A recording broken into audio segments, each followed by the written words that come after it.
Real വർക്കാണോ എന്നുള്ളത് ജനം വിധി എഴുതി. മാത്രമല്ല, ചില മാധ്യമപ്രവർത്തകർ ഓവർ ടൈം പണിയെടുത്തു.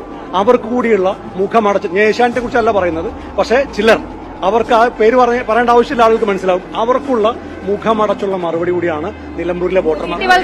ബൽറാമിനെ യുവാവിന്റെ കൂട്ടത്തിൽ കൂട്ടാൻ പറ്റുമോ? മധ്യവയസ്കരുണ്ട്, മധ്യവയസ്കർക്ക് എന്താണ് പറയുന്നത്? നമ്മൾ ഒരേ ഏജ് ഗ്രൂപ്പാണല്ലോ, അതുകൊണ്ട് കുഴപ്പമില്ല.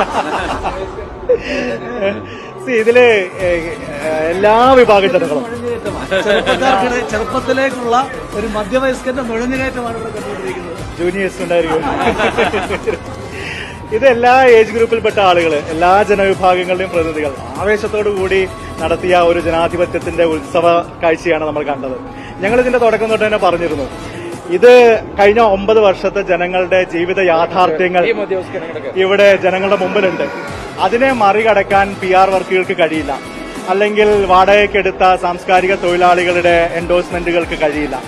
ജനങ്ങളുടെ ജീവിതമാണ്, അവരുടെ പ്രയാസങ്ങളാണ്.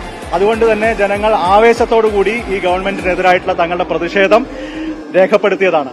ചാലിയാർ പുഴയിലെ കുത്തൊഴുക്കിനേക്കാൾ വലിയ രീതിയിലുള്ള ജനാധിപത്യത്തിന്റെ, ജനരോഷത്തിന്റെ ഒരു കുത്തൊഴുക്കാണ് നമ്മൾ ഈ തെരഞ്ഞെടുപ്പ് കണ്ടത്.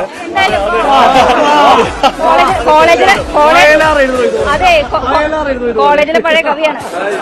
5 പ്രാവശ്യം എഴുതി പഠിച്ചതിന്റെ ഗുണം കണ്ടിട്ടുണ്ട്.